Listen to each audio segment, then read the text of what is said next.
그들이 압살롬을 옮겨다가 숲풀 가운데 큰 구멍에 그를 던지고 그 위에 매우 큰 돌무더기를 쌓으니라. 온 이스라엘 무리가 각기 장막으로 도망하니라. 압살롬이 살았을 때에 자기를 위하여 한 비석을 마련하여 세웠으니 이는 그가 자기 이름을 전할 아들이 내게 없다고 말하였음이더라. 그러므로 자기 이름을 기념하여 그 비석에 이름을 붙였으며 그 비석이 왕의 골짜기에 있고 이제까지 그것을 압살롬의 기념비라 일컫더라. 아멘. 사람은 누구나 이름을 남기고 싶어 합니다. 기억되고 싶고 인정받고 싶고 의미 있는 존재로 살고 싶어 합니다. 그래서 저마다 자신의 능력을 내세우며 어떤 사람은 명예를 추구하고 어떤 사람은 권력을 붙잡으려 하고 또 어떤 사람은 많은 부를 축적하려 합니다. 오늘 본문에 등장하는 압살롬이 바로 이와 같은 사람이었습니다. 압살롬은 아버지 다윗을 밀어내고 왕이 되기 위해 반역을 일으켰습니다. 그는 백성의 마음을 사로잡을 만한 출중한 외모와 뛰어난 언변을 자랑하던 사람이었습니다. 성문 앞에서 억울한 사람들의 하소연을 들어주며 사람들의 지지를 얻어 예루살렘을 장악할 만큼 탁월한 전략가이기도 했습니다. 하지만 압살롬은 자신의 강점을 좋은 방향으로 사용하지 못하고 아버지 다윗의 왕위를 빼앗는 데 사용하고 말았습니다. 아버지에게 반역을 일으킨 것도 큰 잘못이지만 더 큰 문제는 다윗을 이스라엘의 왕으로 세우신 분은 하나님이신데 다윗의 자리를 빼앗으려 하는 것은 곧 하나님이 세우신 질서에 대한 도전이라는 점입니다. 결국 압살롬의 반역은 하나님이 세우신 권위를 거부하고 자신의 권위를 내세우려는 교만이 그 본질이라 할 수 있습니다.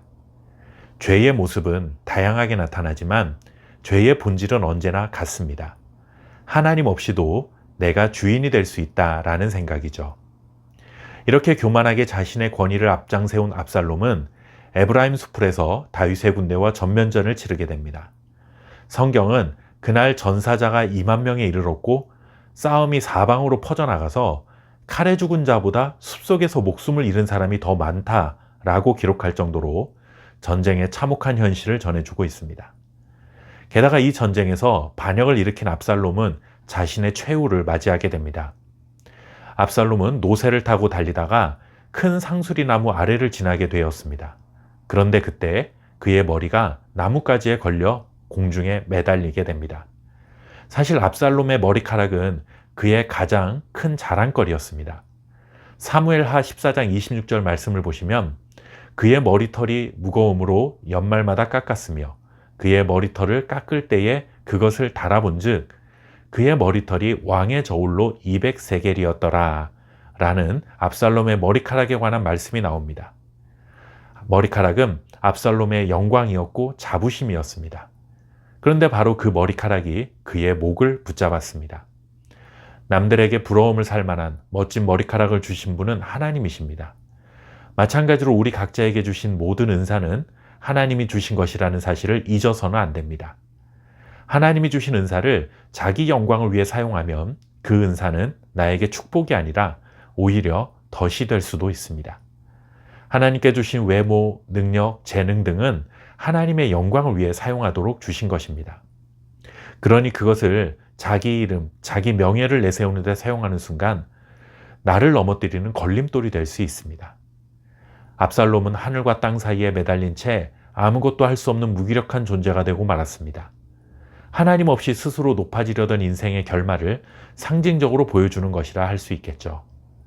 이렇게 나무에 걸려 오도 가도 못하던 압살롬을 다윗의 군대 장관이었던 요압이 찔렀습니다. 반역의 우두머리인 압살롬을 이렇게 처리하는 것은 당연한 수순이라 할 수 있지만 압살롬의 죽음은 하나님의 공의로운 심판임을 잊어서는 안 됩니다. 자신의 재능을 앞세워 하나님의 권위에 대적한 자는 결국 하나님의 심판을 받게 된다는 것입니다. 압살롬은 살아있을 때 자기를 위해 기념비를 세웠습니다. 자기 이름을 전할 아들이 없다고 하며 자기 이름을 기념하기 위해 돌기둥을 세웠습니다. 그러나 그가 맞이한 인생의 결말은 어떻습니까? 17절 말씀에 이렇게 기록합니다. 숲풀 가운데 큰 구멍에 그를 던지고 그 위에 매우 큰 돌 무더기를 쌓으니라. 압살롬은 자기 이름을 기념할 기념비를 세웠지만 돌무더기 아래 묻히는 최후를 맞이했습니다. 압살롬은 스스로 명예로운 이름으로 남길 원했지만 반역자의 이름으로 기억되고 말았습니다. 오늘 압살롬의 모습을 보면서 우리 자신을 돌아보게 됩니다. 과연 나는 무엇을 위해 살고 있는가? 내 이름입니까? 내 성공입니까? 내 명예입니까? 내 이름을 남기기 위한 삶을 살지 마시고 하나님의 뜻에 순종하는 삶을 살아가시길 바랍니다. 그러면 하나님께서 우리의 이름을 높여주시고 영원히 기억해 주실 줄 믿습니다. 감사합니다.